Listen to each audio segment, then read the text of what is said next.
오늘도 수급을 통해서 시장의 힌트 함께 알아보도록 하겠습니다. 먼저 외국인의 수급 함께 보시죠. 전일 종가 기준 외국인의 순매수 종목 함께 보도록 하겠습니다. 1위에 고영, 3위에 유진테크 위치하고 있는데요. 전일 반도체 장비 테마가 주목받은 가운데 1위와 3위 위치하고 있고 특히나 가장 많이 매수한 종목인 고영 같은 경우에는 반도체 장비뿐만 아니라 의료 로봇 관련된 산업까지 진출한 것으로 알려지면서 가장 많이 매수한 종목입니다. 이외에 KB금융으로 금융주 계속해서 담아가는 모습 특징적으로 확인되고 있고요. 단통법 이슈까지 들려온 가운데 SK텔레콤 4위, 한미사이언스는 본격적인 경영권 분쟁 속에 5위에 위치하고 있는 모습 확인되고 있습니다. 그럼 오늘 오전 기준 외국인의 선택도 함께 확인해 보도록 하겠습니다. 사실상 이 신약 허가가 난 게 아니냐라는 기대감 속에서 오늘 가장 많이 매수한 종목은 HLB고요. 그리고 2차 전지 종목들 4종목이나 2위부터 5위에 위치해 있습니다. 사실 에코프로 그룹주 앞으로 실적에 대한 악화 전망과 테슬라 역시 2거래 연속 하락하면서 내리막을 걸었었는데요. 오늘 외국인이 2위와 4위, 5위 에코프로 그룹주 모두 담아가면서 다시금 주가의 반등까지 나오고 있고요. 전액 관련주 엔캠까지 3위에 위치하고 있네요. 그럼 기관의 선택도 함께 살펴보겠습니다. 전일 종가 기준 기관의 순매수 종목입니다. 한미사이언스 1위에 위치하고 있고요. 이 기아 같은 경우에도 역대급 실적을 발표한 가운데 현대차와 기아, 이 기관이 함께 매수하고 있습니다.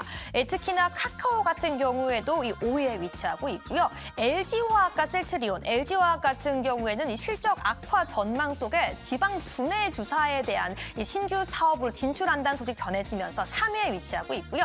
셀트리온 같은 경우에도 이 신약에 대한 기대감 속에 4위에 위치하는 모습 확인되고 있죠. 오늘 오전 기준 기관의 선택도 함께 알아보도록 하겠습니다.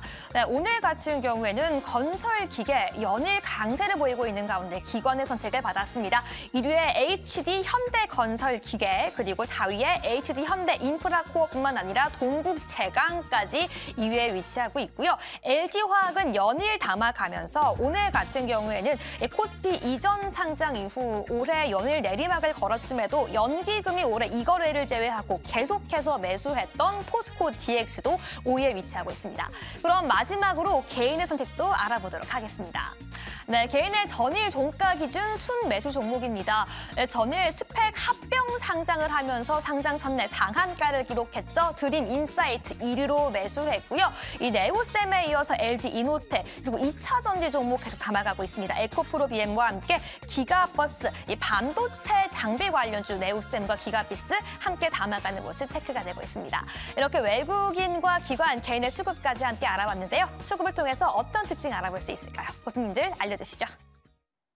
오늘 오랜만에 외국인이 현물 양시장에서의 매수 그리고 선물 시장에서도 매수를 보이고 있습니다. 열심히 시장의 반등을 외국인 투자자들이 이끌고 있다 할 수 있는데요. 이 가운데 또 외국인이 팔면 개인들, 사면 개인들이 많이 팔고 있다는 것도 확인이 됩니다. 오늘 수급 특징 가장 중요한 게 뭘지 궁금한데 김대중 교수님 네. 뭘 보십니까? 선물 동향을 보고 있고요. 선물. 계속 말씀드리지만 외국인 투자자들이 1월 들어서 5조 5천억에 대한 선물 매도를 감행하면서 국내 시장 하락했고 거기에 대해서 미국 시장과 디커플링 되어진 현상에서의 모습이 진행됐습니다. 네. 특이할 만한 지점에서의 흐름은 최근 4일 동안의 외국인 투자자들의 선물 매매 동향입니다. 지금 현재 한 1조 원 정도, 오늘 기준 현재 시점으로 해서 대략 한 4일 동안 한 1조 원 정도 매수를 진행하고 있거든요. 특히나 오늘 장 극초반의 현상을 보게 되면 시장에서 오늘 장 초반에 하락으로 시장이 순간적으로 밀렸다가 이후에 바로 회복하는 현상에서의 모습이 나타났습니다. 이때 외국인의 선물 매수가 시장에 급속도로 들어오면서 2천억 정도의 매수가 들어오는 과정에서 시장을 플러스권으로 반전시키는 흐름에서의 모습이 나타났습니다. 오늘 같은 경우는 추세 전환점의 흐름을 돌파했기 때문에 오후장으로 갈수록 지수는 좀 더 상승 탄력이 붙을 것으로 판단되고 있고요. 외국인의 선물 매매 동향에 있어서도 5조 5천억에서 100% 다 환매를 하지는 않습니다. 대략 한 3조 원 정도 규모로 환매를 하고 나머지는 만기까지 끌고 가는 형태로의 진행이 된다는 측면을 판단해 볼 때 오늘 매수가 좀 더 점증되면서 그리고 내일장에서 흐름도 이 부분이 좀 더 유지될 수 있는 상황에서의 분위기가 만들어질 수 있기 때문에 시장은 전반적으로 오늘 내일 통해서 내일이 아니죠. 다음 주 통해서 시장의 상승이 좀 더 진행될 수 있다. 미국 시장과의 디커플링 되어진 수준이 이제 어느 정도 키 맞추기 상황에서 흐름으로 만들어가는 과정에서의 지점에 있다. 이렇게 판단을 하면서 수급주 측면에서는 앞서 이제 통신주들을 많이 말씀을 드렸는데요. 네, 바로 말씀해 주실 건가요? 네. KMW 같은 경우는 오늘 상승폭이 좀 있긴 하지만 관심권에 두고 우리가 지켜봐야 된다는 측면에서 노려볼 수 있고요. 특이한 점은 네. 최근에 기관이나 외국인 투자자들이 통신주에 대해서 적극적 매수를 하진 않습니다. 관망 분위기에서의 흐름인데 다만 중요한 그 내용에서의 흐름은 매수를 했다가 매도를 하기도 하는데 매수할 때 물량은 굉장히 큽니다. 뭐 한 30만 주, 20만 주 매수를 하고요. 매도할 때는 한 3, 4만 주, 4, 5만 주 이렇게 매도를 합니다. 그러니까 뭐냐면 툭툭 던져보는 거죠. 통신주가 갈 수 있는지의 상황에 대해서 기관 외국인들도 시장에서 이들 업종에 대해서 툭툭 던져보면서 테스트를 하고 있는 측면에서의 흐름입니다.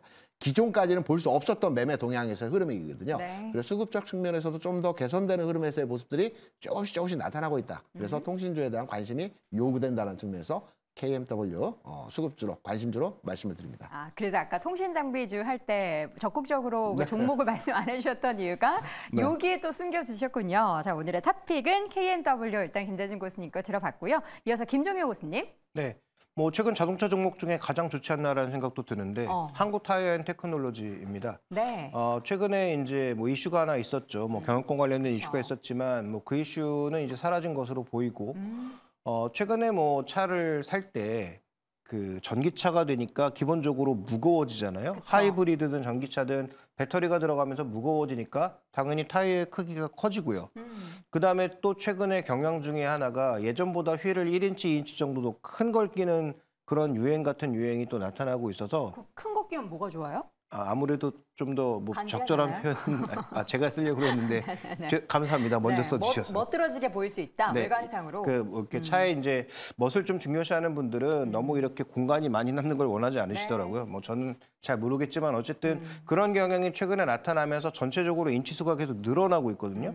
그러니까 전기차로 가면서 하이브리드로 가면서 인치도 커지고 차도 무거워지면서 안에 들어가는 고무량이 늘어나니까 자연스럽게 가격도 비싸지는 네. 그런 향상으로 가고 있고 그다음에 한국 타이어는 뭐 아시는 것처럼 공장들이 미국에도 있고 유럽에도 있고 우리나라에도 있습니다. 그래서 지금 가장 걱정하고 있는 것 중에 하나가 저 홍해에서 벌어지고 있는 일 때문에 그쵸. 다시 또 굉장히 운송비가 늘어나지 않겠냐라는 부담이 있는데 현지 공장이 많다라는 측면에서 이걸 커버할 수 있는 부분이 있다라는 점을 고려해 보면 저는 올해 유일하게 자동차 종목 중에서 실적을 꽤 상향하고 있는 기업이다라는 점, 그다음에 최근에 수급도 계속 유입되고 있다라는 관점에서 긍정적으로 판단하고 있습니다. 네, 알겠습니다. 한국타이어앤테크놀로지 계속된 다양하게 그 마진을 높일 수 있는 그런 시장이 연출이 되고 있는 부분도 매력적으로 들립니다. 자, 이어서 테이버 고수 어떤 종목 가지고 오셨어요? 일단 저는 요 화면을 잠깐만 띄워주시면은 무슨 차트죠? 네, 항생 차트입니다. 네. 근데 오늘의 외국인의 매수가 기분이가 나쁩니다. 왜요? 왜 나쁘냐 그러면 딱 보시면은 최근에 항생이 급락한 부분을 되돌렸어요. 급격하게 좀 되돌렸고 어찌 보면은 지금 뭐 중국이 돈을 풀겠다, 지준율을 인하하겠다, 부동산 규제를 풀어주겠다 여러 가지 이야기를 하고 있는데 그 부분에서 항생이 오늘 힘을 못 내고 있습니다. 그런데 한국이 오르는 거는 기분이 나쁜 거고요. 네. 이걸 다르게 다시 해석을 해보시면은 최근에 한국 같은 경우에는 코스피가 급락한 부분이 어찌 보면은 뭐 주봉 이평선, 일봉 이평선을 다 깨고 내려갔거든요. 좀 과매도라고 볼 수 있는 부분에서 단기로 돌린 부분인데 그러면은 요만큼 돌려 올렸다라고 하면은 여기서 다시 중국에서 추가적인 규제를 풀어주는 혹은 추가적인 부양책을 낸다 그러면은 다시 한국 팔고 중국 가겠다는 소리거든요. 네. 이런 외국인들의 포지션 같은 경우는 지금 선물을 가지고 장난을 치고 있는 것도 어찌 보면은 조금 기분이 나쁜 부분이고 그리고 이런 부분에서 지금 아시아 시장에서 한국과 중국, 일본 그리고 대만을 가지고 계속해서 롱숏 게임을 벌이고 있다라는 이 부분에 있어가지고는 한국의 기본적인 베이스 체력이 약해서 이런 일이 발생한다라는 점 때문에 조금 기분이 나쁘다 이렇게 좀 말씀을 드리고 싶고요. 올라가는 게 뭔가 찝찝하다라는 거죠. 언제든 밀릴 수 있는 상승이라고 볼 수 있기 때문에 이렇게 되면 기분이 나쁜 거죠.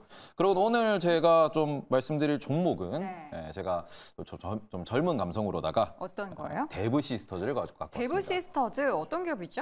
데브 시스터즈 같은 경우에는 우리가 쿠키런이라고 하는 그런 게임 IP를 들고 있는 기업이고 관련돼 가지고 이제 미국에서 잘 나갔다, 일본에서 잘 나갔다 그러면서 2020년도에 엄청난 상승을 보였다가 지금은 모두에게 잊혀져 있는 종목입니다. 쿠키런. 네, 쿠키런 모르시나요? 저는 게임을 정말 못해요. 테트리스 갤러그 이후로 게임을 해본 적이 없어요. 와, 테트리스는 도대체 언제적이죠? 알겠습니다. 아니, 그러니까 못할 수 있잖아요. 게임 못한다고 뭐 나이가 많고 적고는 상관없습니다. 아니, 경제방송에서의 네. 쿠키런은 아주 많이 언급이 됐던 종목인 것 같은데. 뭔지는 아는데 네네네. 그게 어떤 게임인지를 모르는 거죠. 아니, 귀여운 네. 거에 익숙치가 않으시네. 제가 귀여운데 뭘 귀여운 게 또 필요하겠어요. 자, 말씀해 주시죠. 자, 데브 시스터즈 말씀하세요. 예, 네, 알겠습니다. 걸어 계시지 마시고. 네. 근데 지금 최근에 프로젝터입니다. 클로즈 베타 테스트를 한 신작 게임이 있습니다. 네. 쿠키런 모어메탑이라는 게임인데요. 이 게임 같은 경우에는 뭐 언론 플레이는 되게 많이 했었어요. 뭐 네. 새롭게 클로즈 베타 테스트를 한다라고 하면서 이게 좀 반응 좋을 거다 했는데 그거는 언론이고요.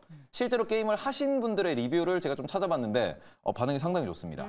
네, 그래서 그 부분에 있어가지고 요게 이제 출시가 되면은 좀 기간은 좀 걸리겠지만 이제 OBT가 시작될 때까지의 그런 수급 같은 경우에는 조금 체크를 해볼 필요가 있을 것 같아서 이게 또 캐주얼한 게임이다 보니까 또 해외 진출도 쉽게 할 수 있다라는 점. 그래서 이런 부분에 있어서 최근에 적자와 약간의 낙폭 과대에 대해서 돌림이 있을 수 있다. 요거는 조금 찾아보실 필요가 있을 것 같아서 가져와 봤습니다. 알겠습니다. 데브 시스터즈에 대한 종목 얘기보다 제가 귀엽다라는 발언의 파장이 더 커서 당황스러운데요.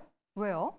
맞는 얘기하는데. 자, 이어서는 변형인 고수입니다. 어떤 종목 가지고 오셨나요? 네, 어제 실적 발표한 LX 세미콘을 준비했는데요. 일단 뭐 전분기 대비의 증감폭이 좀 굉장히 크다라고 볼 수 있습니다. 네. 매출액이 24.2% 그리고 영업이익이 349.8% 정도 증가했는데 이게 지금 상반기에 대한 실적 우려감들이 이 주가의 어떤 상승 탄력을 좀 제한시켰던 영향으로 좀 작용했고 3분기에는 뭐 애플랑 관련된 노이즈 이슈가 좀 이 주가에 좀 반영이 되면서 주가 좀 지속해서 좀 조정을 받은 흐름들이 좀 있었습니다.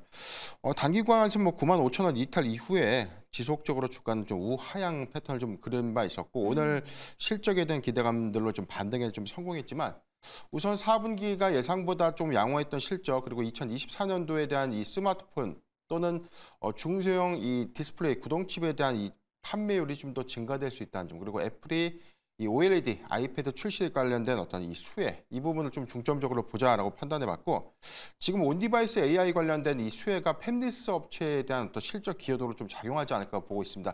국내 1위의 팹리스사였던 이 LX 세미코가 애플이 AI 폰에 대한 가속화에 관련된 어떤 수혜로 좀 작용하지 않을까라고 좀 보고 있고요. 네. 저는 지금 구간에서는 굉장히 조금 매력적인 구간이다라고 좀 보고 있어요. LX 세미코는 저는 다소 좀 긴 호흡으로도 좀 접근이 좀 가능하다라고 네. 판단해봤습니다. 알겠습니다. 마지막 종목 LX 세미콘까지 확인을 해봤습니다. 다시 한번 종목 정리해드릴게요. 먼저 김대중 고수의 KMW 확인해봤고요. 김종일 고수, 한국타이언테크놀로지, 변영인 고수는 LX 세미콘, 테이버 고수, 데브 시스터즈까지 확인을 해봤습니다. 네, 오늘 저희 탑5 함께하고 있고요. 이어서 2위 주제 확인해 보시죠.